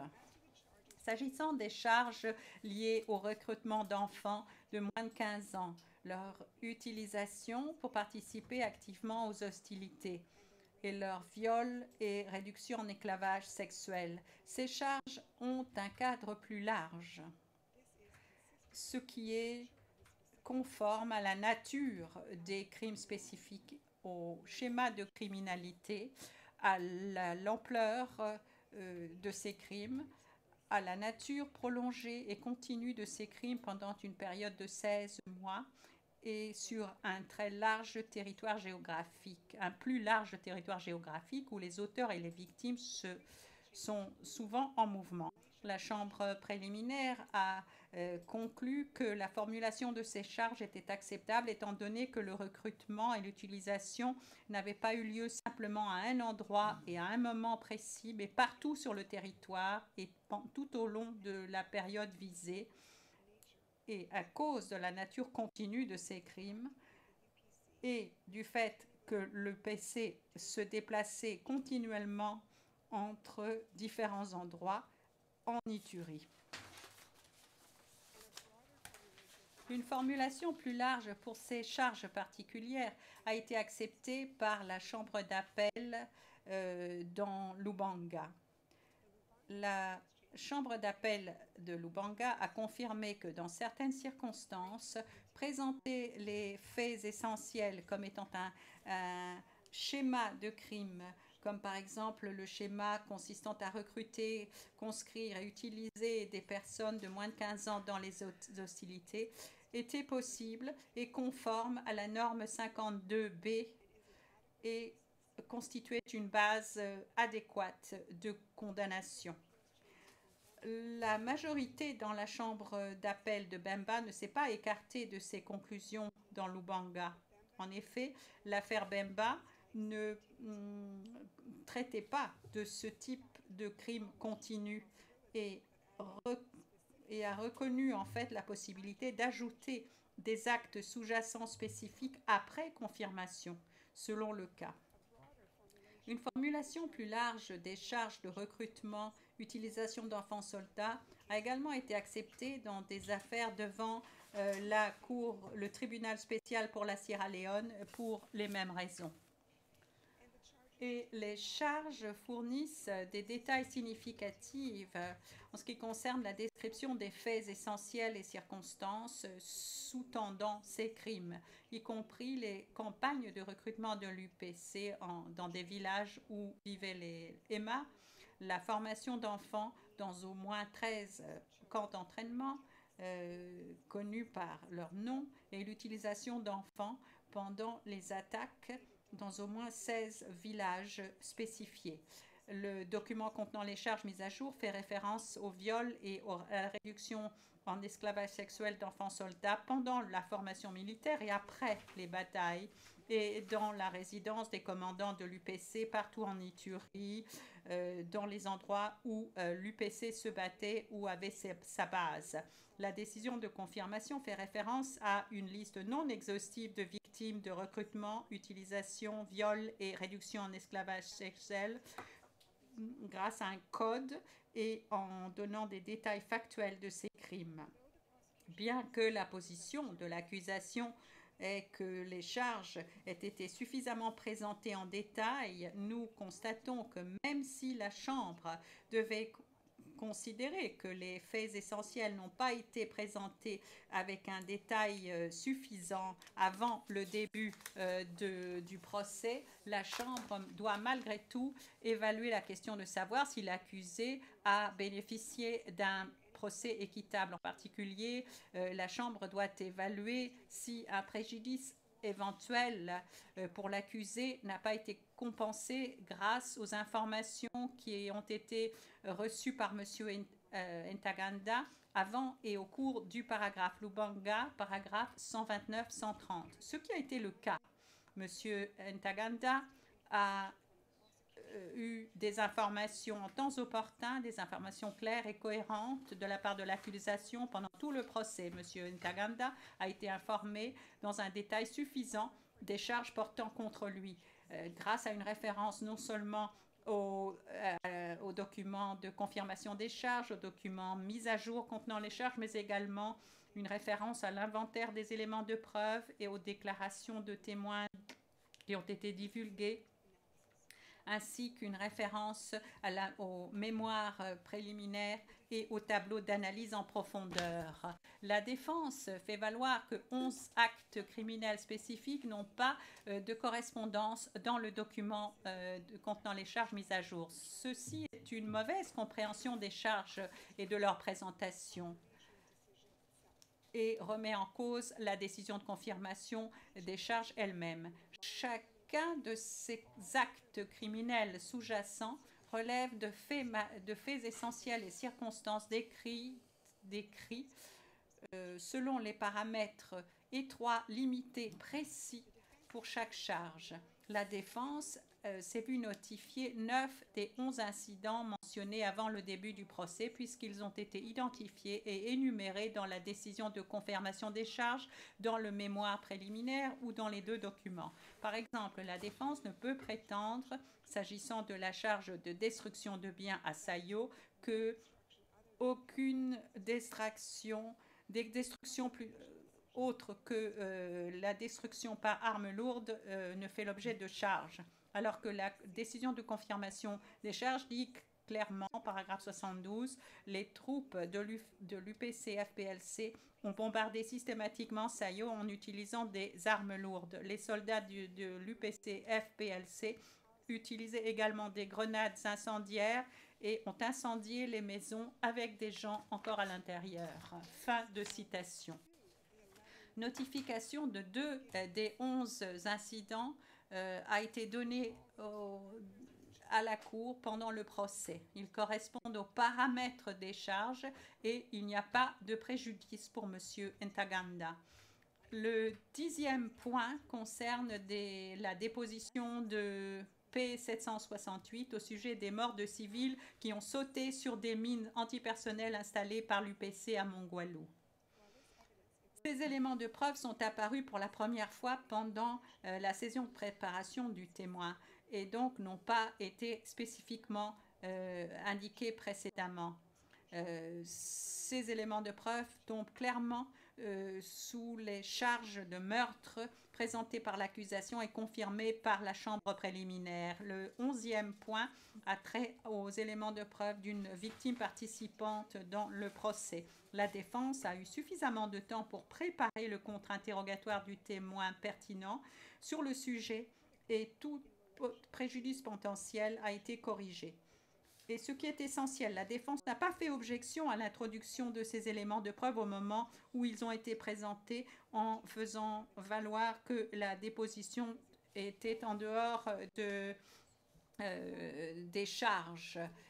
La défense, au contraire, a simplement fait valoir dans son écriture 1773 au paragraphe 27 à 29 que les éléments de preuve présentés par la victime reprenaient des éléments de preuve de l'accusation en ce qui concerne le viol à Mongwalu ou autour de Mongwalu. La manière dont l'accusé a mené sa défense, son interrogation des témoins de l'accusation, le fait qu'il ait énuméré, qu'il ait indiqué initialement 116 témoins qu'il voulait présenter pour sa défense, sa propre déposition pendant plusieurs mois, les écritures finales montrent clairement qu'il était très conscient des charges qui pesaient contre lui, et ceci depuis le début du procès. Je passe maintenant à la troisième partie de ma présentation devant cette chambre. Les éléments de preuve qui prouvent que Ntaganda, que M. Ntaganda et les troupes de l'UPC ont commis des crimes pendant leur assaut de plusieurs jours sur la collectivité de Bani Ali Kilou pendant la première attaque. Je commencerai par vous présenter une description des crimes commis pendant cette attaque. Ensuite, je reviendrai sur 3 affirmations précises de la défense. Les éléments de preuve présentés lors du procès déterminent que M. Ntaganda et ses troupes, et les troupes qui étaient placées sous son commandement direct, ont attaqué intentionnellement des civils à Pluto, Mongwalu, Sayo, Nzebi et Kilo. ont déplacé ou procédé au transfert forcé de la population locale et ont tué de nombreuses personnes innocentes. Ils les ont violés, ont pillé leurs biens et propriétés, ont détruit leurs foyers et les ont persécutés.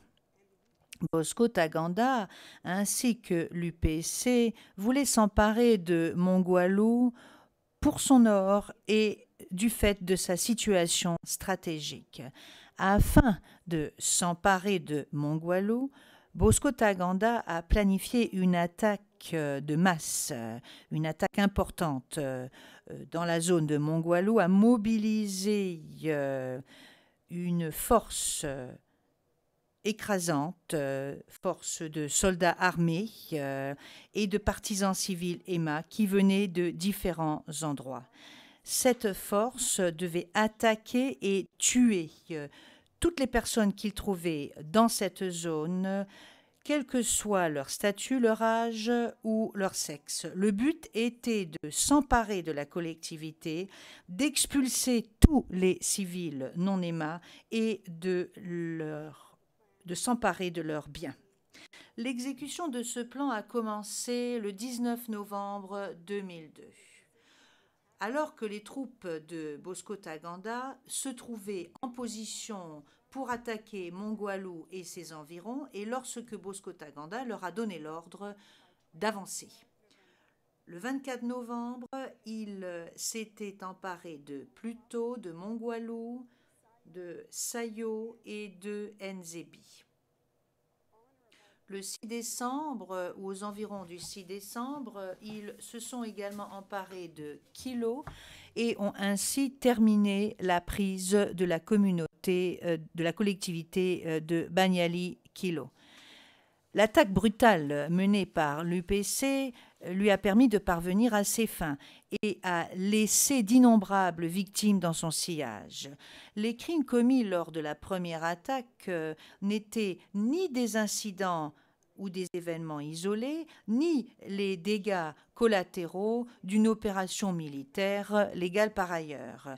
Les éléments de preuve démontrent quelle était l'ampleur de cette opération, démontre qu'il s'agissait d'une opération systématique et intentionnelle qui émanait ou qui était le résultat de la planification délibérée et méticuleuse de Ntaganda et de ses co-auteurs. Des hommes, des femmes et des enfants ont été tués, ont été abattus ou tués à coups de machette alors que les troupes avançaient. Un témoin, le témoin P886, a trouvé une cinquantaine de corps qui avaient été laissés par l'UPC dans différents endroits dans les rues de Mongwalu et de Sayo. D'autres victimes ont été capturées lors d'opérations de perquisition et ont soit été tuées sur le champ, soit faites prisonnières. L'UPC a emmené les captifs dans ces camps où ils étaient interrogés, torturés et faisaient l'objet d'exécutions sommaires. Un soldat de l'UPC qui a témoigné en l'espèce, le témoin P17, a dit que lorsque un hindou était fait prisonnier, et je cite, « il y avait 99% de chances qu'il se fasse tuer ». Fin de la citation. Plusieurs témoins ont décrit les fosses communes, les charniers qu'ils ont découverts et les restes mortels qu'ils y ont trouvés lorsque l'UPC a quitté la zone. À Kilo, un témoin a trouvé une fosse commune près du camp de l'UPC. Elle était remplie de corps qui avaient été jetés, empilés les uns sur les autres. À Sayo, l'UPC a maintenu prisonniers des personnes dans une fosse souterraine qui se trouvait dans leur camp près de l'église catholique. Après le départ de l'UPC, la population locale a trouvé de nombreux restes mortels humains qui étaient déjà décomposés derrière le camp. À Mongwalu, le corps de l'abbé Bwanalonga a été exhumé au camp des appartements qui était l'endroit où résidait le Bosco Ntaganda lors de l'occupation de la ville par l'UPC. Madame, Messieurs les juges, les civils qui réussissaient à s'échapper et à donc garder la vie sauve, devaient parcourir de longues distances à travers des forêts extrêmement denses pour essayer de se rendre dans des endroits plus sûrs. Mais est-ce qu'ils étaient vraiment en sécurité? Car ils n'avaient rien à manger, ils n'avaient pas d'eau potable, ils n'avaient pas de refuge où se protéger. Ils étaient en danger de façon permanente. Si l'UPC les trouvait, ils se faisaient tuer. Les civils avaient tout perdu.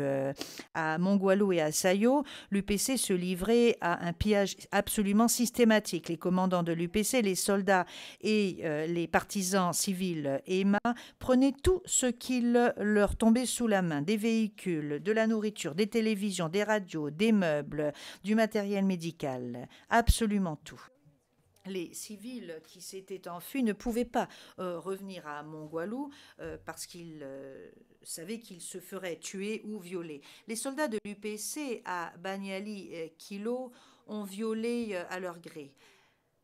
Certaines femmes et filles, notamment le témoin P912, ont été enlevées par des soldats de l'UPC et emmenées dans des maisons civiles où elles subissaient des viols collectifs. D'autres ont été emmenées dans des camps de l'UPC pour répondre aux besoins sexuels des soldats. Pour reprendre les propos du témoin P907 qui s'est trouvé dans l'un de ces camps. À Kilo, les viols étaient si endémiques que des antibiotiques étaient distribués aux soldats pour qu'ils ne souffrent pas de maladies transmises sexuellement. Vous avez entendu, Madame, Messieurs les juges, pendant le procès, comment M. Bosco Ntaganda a nié le fait que ces crimes se sont déroulés. Vous l'avez entendu essayer d'évincer sa responsabilité et nous pouvons résumer sa défense en trois grandes affirmations générales. Premièrement, les témoins qui ont parlé des crimes de l'UPC ont tous menti. Deuxièmement, l'armée de Bosco Ntaganda était parfaitement disciplinée et était tout simplement incapable de commettre les crimes reprochés. Et troisièmement, il n'y avait pas un seul civil à Mongualou lorsque l'UPC a attaqué Mongualou et l'UPC n'avait qu'un objectif qui était essentiellement et exclusivement militaire. Alors, je vais revenir et aborder ces trois affirmations qui sont tout à fait incroyables dans l'ordre que je viens de les présenter. D'après Bosco Ntaganda, tous les témoins à charge qui ont témoigné au sujet des crimes de l'UPC n'étaient pas crédibles ou ont menti. Il a indiqué donc qu'aucun poids ne devait être accordé à ces éléments à charge. En d'autres termes, les crimes allégués que ces témoins ont décrits ou qu'ils ont commis n'ont jamais eu lieu. Il n'y avait pas de victime et il n'y avait pas d'auteur. La vérité, en fait, comme cela a été prouvé pendant le procès, c'est que, en faisant cette déclaration tout à fait péremptoire, M. Bosco Ntaganda fait cavalier seul, car si l'on prend les différentes perspectives, il faut savoir que plus de 20 témoins ont parlé de façon tout à fait cohérente des crimes commis par M. Ntaganda et ses troupes à Mongualou. Voyons quels sont les différents groupes de témoins que vous avez entendus pour illustrer à quel point M. Ntaganda se retrouve seul lorsqu'il nie ces crimes.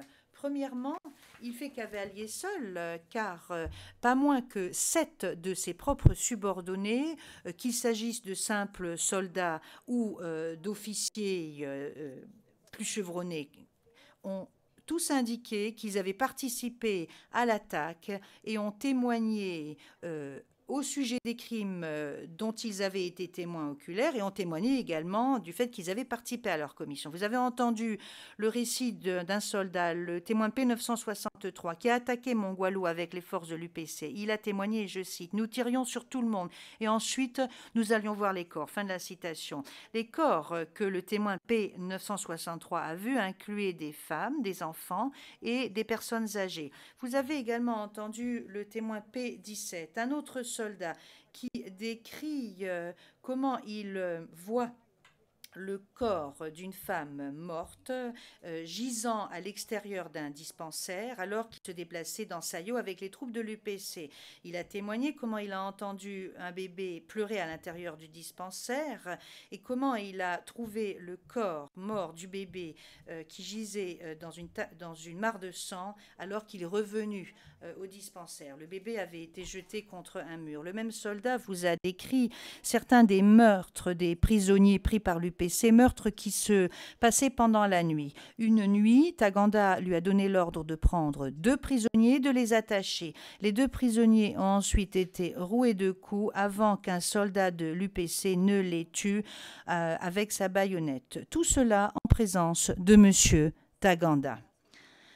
Plusieurs des soldats de Bosco Taganda ont également admis qu'ils avaient pillé. Le P907, par exemple, qui a dit, et je cite, « Nous pillons tout type de biens. » Moi, par exemple, j'ai pillé des chaises, des lits, des matelas, des postes de radio, des postes de télévision, des cartons de vêtements et par exemple, voyez-vous, si vous preniez une moto ou quelque chose ayant une valeur importante, les commandants, vous le prenez. Les troupes au marché ont pillé dans le marché différents magasins, différents étals, et ils prenaient ce qu'ils voulaient prendre, ce qu'ils trouvaient intéressant. Personnellement, moi, j'ai pris des objets ménagers parce que je voulais meubler ma maison. Fin de la citation. Un autre témoin, le témoin P10, a dit, et je cite, « Tous les soldats de l'UPC ont pillé. Moi, personnellement, j'ai pris un lit, des vêtements, des chaussures, des boissons et des cigarettes. » Fin de la citation. Deuxièmement, M. Taganda est vraiment le seul à nier cela par rapport aux 15 civils que nous avons entendus et qui ont souffert ou été témoins des crimes de l'UPC pendant la première attaque. Nombreux parmi ces témoins ont indiqué qu'ils avaient été chassés de leur maison et qu'ils avaient tout perdu à la suite de l'attaque de l'UPC. Par exemple, l'un de ces civils, le témoin P859, s'est enfui de Mongualo avec un membre de sa famille lorsque sa maison a été bombardée par l'UPC. Lorsqu'il est revenu à Mongualo, il a constaté que tous ses biens avaient été pris. Il vous a dit, Madame, Messieurs les juges, et je cite, « La maison était vide et nous ne savions pas à qui demander quoi que ce soit. Le village était plein de soldats de l'UPC. Nous ne pouvions rien demander à personne. Si vous posiez une question à un soldat de l'UPC, il pouvait tout à fait vous tuer. Donc nous avons passé la nuit à même le sol. » Fin de la citation. Ce témoin a par la suite vu des civils Emma qui portaient ses propres vêtements en ville. Il y a un autre exemple que je peux vous donner. Le témoin P886, un autre civil qui s'est enfui de Sayo après l'attaque de l'UPC et qui s'est réfugié dans la brousse près d'un ruisseau pendant 3 jours, a décrit les terribles conditions dans lesquelles il s'est retrouvé avec de nombreux hommes, femmes et enfants. Et je le cite, « Nous n'avions rien à manger, il n'y avait pas d'eau à boire, nous n'avions pas de feu et il pleuvait, nous n'avions rien pour nous abriter. Nous étions tout simplement juste sous les arbres. C'est tout ce que nous avions pour nous abriter. » Fin de la citation. Vous avez également entendu des hommes et des femmes dont les membres de la famille ont été tués ou qui ont eux-mêmes échappé de justesse à la mort. Par exemple, le témoin P22, une femme lindoue qui avait été capturée par l'UPC à Kilo et qui avait été mise dans un trou souterrain avec d'autres prisonniers. Pour s'amuser, les enfants soldats de l'UPC ont donné l'ordre à un autre détenu de pénétrer le vagin du témoin P22 avec sa main, alors que les soldats rigolaient. Le lendemain, le témoin P22 a vu comment un soldat de l'UPC a tué une femme lindoue enceinte avec un couteau avant de couper le cou du témoin P22. et il l'a laissée en croyant qu'elle était morte. Le témoin P22 s'est tuée elle-même avant de pouvoir témoigner. Vous avez entendu de la part de témoins comment ils avaient fait l'objet de viols collectifs après leur capture par les soldats de l'UPC. Il se trouvait parmi eux une jeune fille, le témoin P912. Elle avait été enlevée par 3 témoins de l'UPC et conduite ou emmenée dans une maison occupée par un commandant de l'UPC. Là, le commandant l'a violée pendant que 2 soldats la maintenaient à terre. Lorsqu'il a terminé, un autre soldat l'a violée à son tour.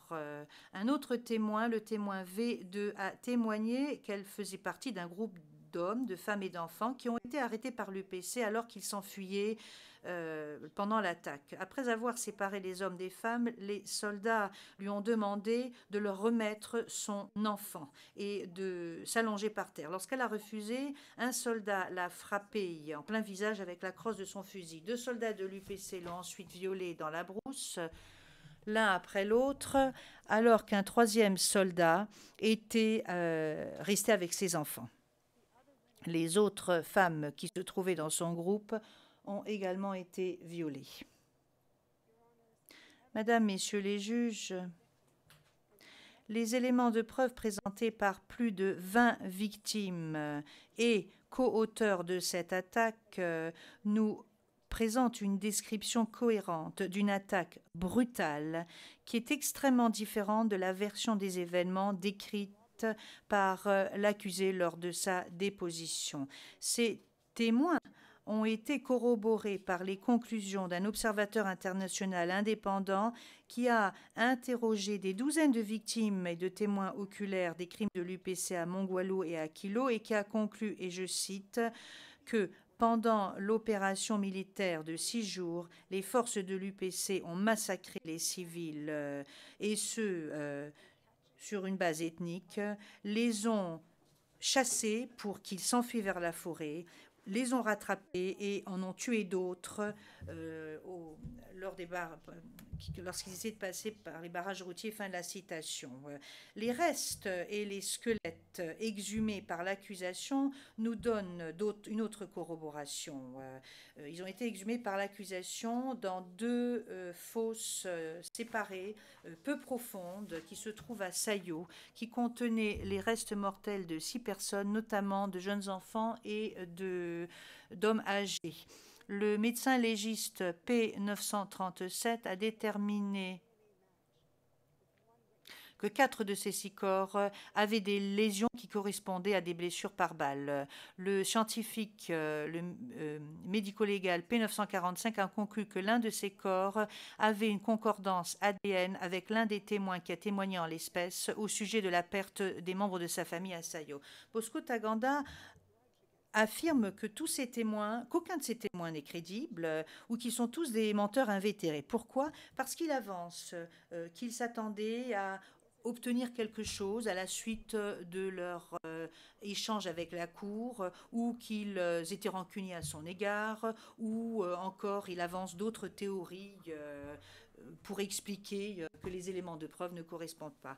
Alors comment se fait-il que plus de 20 victimes civiles et co-auteurs de l'UPC témoignent tous indépendamment des autres et mentent tous de la même façon à propos d'une attaque auquel ils n'auraient même pas assisté? Pourquoi est-ce qu'ils auraient inventé des crimes qui ne se sont pas produits? Il faut savoir que le fait que M. Ntaganda rejette tous ces éléments à charge, c'est quelque chose qui ne tient tout simplement pas la route. La vérité, en fait, est qu'il y a un seul témoin en l'espèce qui a tout à fait un intérêt clair et tangible à fournir de faux éléments, c'est l'accusé lui-même. Deuxièmement, M. Ntaganda indique que son armée était tout simplement incapable de commettre ces crimes parce que ces soldats avaient été formés en bonne et due forme et la discipline leur avait été incultée. C'est quelque chose qu'il faut absolument réfuter, car cela se fonde sur le témoignage de M. Ntaganda. Par exemple, les éléments de preuve de M. Ntaganda, suivant lesquels le discours enregistré et filmé du chef Kawa à Mandro a eu lieu lieu juste avant la première attaque. En fait, cet événement a eu lieu bien avant la première attaque. Et comme nous l'avons indiqué et expliqué au paragraphe 913 à 916 du mémoire de clôture de l'accusation, ce discours a été prononcé tout simplement à des fins de propagande. Pourquoi? Sinon, est-ce qu'un journaliste aurait été présent pour enregistrer les propos tenus, si ce n'est pour les divulguer au public? Des mots, en fait,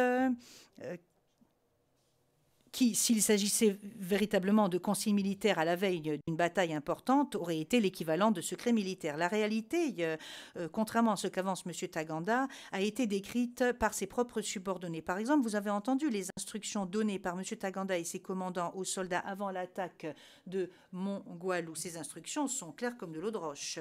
Le témoin P963 a indiqué, je cite, « Le but était de chasser les Lindous, de les éliminer tous, de piller leurs possessions et d'occuper leur maison. » Fin de la citation. Le témoin P907 a témoigné que, et je cite, « Il était évident et manifeste depuis le début que les Lindous étaient l'ennemi juré et que si l'on voyait un Lindou, il fallait le tuer. » Fin de la citation.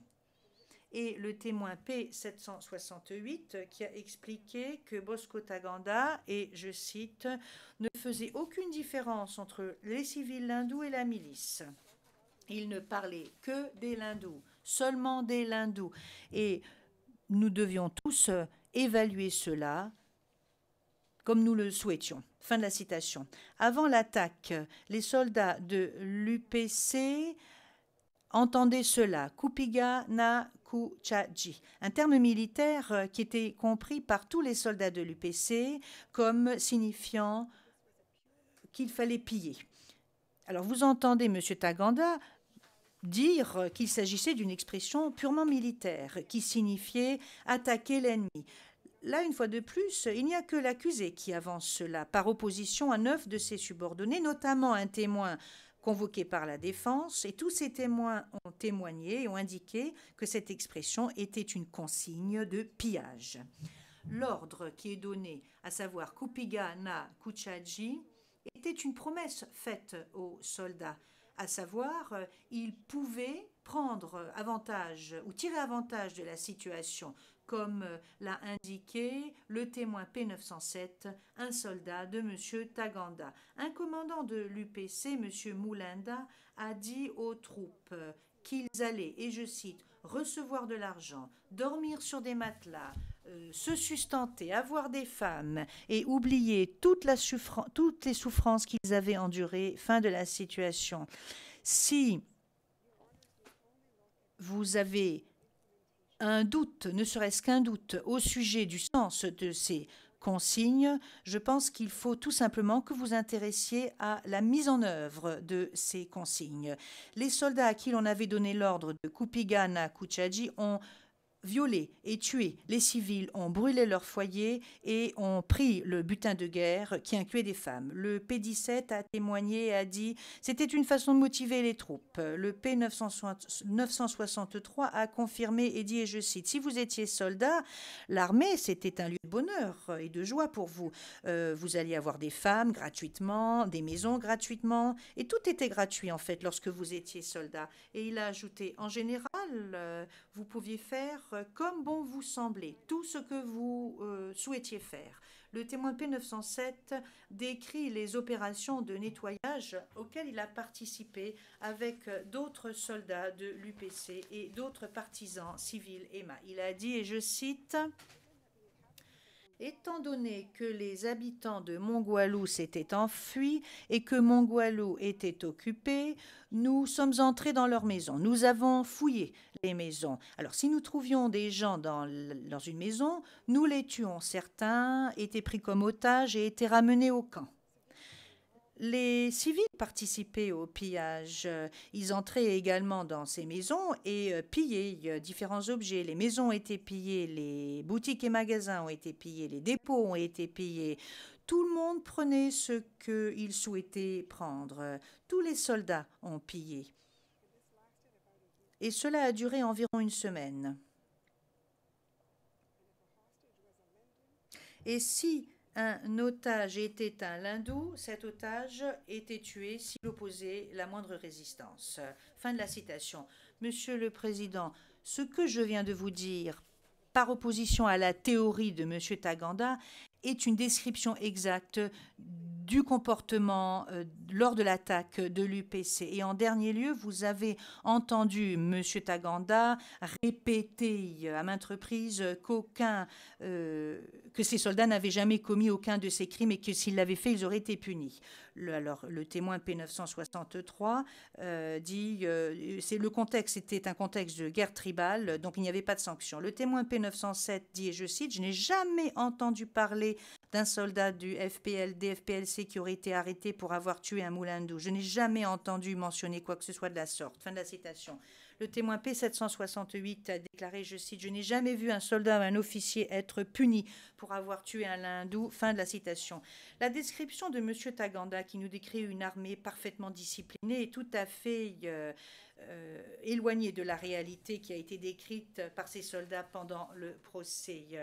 Le Taganda et ses forces n'étaient ni les combattants de la liberté désintéressés qu'ils avancent être, ni l'armée disciplinée qui nous a décrit. En fait, la seule discipline qui était importante pour M. Taganda était que ses troupes obéissent à ses ordres, même s'il s'agissait de criminels. La troisième affirmation tout à fait incroyable de M. Taganda est le fait qu'il suggère que la population civile s'est enfuie de Mongwalu et de Sayo lorsque ils ont entendu les premiers coups de feu et qu'il n'y avait pas un seul civil qui restait dans la zone. Par conséquent, d'après M. Taganda, l'UPC n'aurait jamais pu ni attaquer, ni tuer, ni violer des civils parce que tous les civils étaient partis. L'objectif de l'attaque de l'UPC était donc purement militaire. Cela n'est absolument pas plausible non plus et c'est une affirmation qui doit être rejetée. Il y avait une population civile de plus de 25 000 personnes, à savoir des hommes, des femmes, des enfants, des personnes âgées, et 25 000 personnes ne peuvent pas instantanément s'évaporer et disparaître lorsqu'ils entendent le premier coup de feu. Une fois de plus, la réalité a été décrite par les propres subordonnés de M. Taganda, ainsi que par les victimes de ces crimes. Le témoin P17, par exemple, a vu des soldats de l'UPC tirer et tuer un homme non armé et une jeune fille à Mongwalu. Par la suite, Bosco Taganda a donné l'ordre au témoin P17 de tirer sur un groupe de civils qui s'enfuyaient. Le témoin P800 se trouvait avec des civils blessés lorsque l'UPC leur a tiré dessus en utilisant des lance-grenades. Il a été en mesure de s'enfuir, mais il a laissé les personnes blessées, notamment une mère avec son enfant de 2 ans. Des mois après l'attaque, le témoin a trouvé le squelette de la mère et de son enfant au dispensaire. Le témoin P892 a vu le meurtre d'un civil Lindou qui s'était caché à Mongwalu après l'attaque. Lorsque ce civil a quitté l'endroit où il était caché parce qu'il avait faim, un civil Emma l'a frappé à la tête avec une machette et l'a tué. Il y a autre chose qui n'est pas non plus plausible, qui fait partie de la déposition de M. Taganda, à savoir qu'avant leur départ de Mongwalu, les combattants lindous ont pris avec tous ceux qui restaient en ville et que, de ce fait, l'UPC n'a trouvé que des maisons vides et où il n'y avait absolument rien à piller. Mais M. Taganda est contredit par 7 de ses propres subordonnés qui ont témoigné qu'ils avaient bel et bien pillé ou vu d'autres soldats et commandants de l'UPC se livrer à des activités de pillage à Mongwalu et à Sayo. 10 civils de Mongwalu dont les biens ont été pris ou qui ont personnellement vu comment les troupes de l'UPC se livraient à ces pillages et 4 officiers au gradé de l'UPC qui ont vu les soldats de l'UPC ainsi que des commandants de l'UPC, notamment M. Taganda lui-même, en possession de biens qui avaient été pillés à Mongwalu et à Sayo.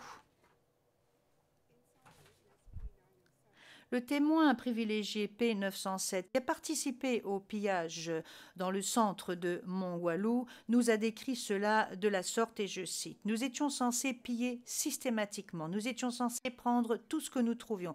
Chaque fois que nous attaquions un endroit donné, nous étions censés piller. Et les civils qui le faisaient, qui étaient avec nous, étaient censés aider les soldats à porter les biens pillés, des véhicules, des matelas, des télévisions, des radios, des meubles, tout. Dès que nous entrions dans une maison, nous étions censés tout prendre, nous n'étions pas censés choisir. » Fin de la citation. Monsieur le Président, ceci met un terme à ma description des éléments de preuve relative à la première attaque. Compte tenu de l'heure qu'il est, peut-être que vous souhaiteriez faire une pause un peu plus tôt que prévu pour que nous puissions ensuite reprendre la suite des arguments de l'accusation. Le Président, merci Madame Sanson, vous avez tout à fait raison. Bon, il est effectivement 11h moins 5, nous allons faire une pause de 30 minutes, ce qui signifie que nous allons reprendre à 11h25.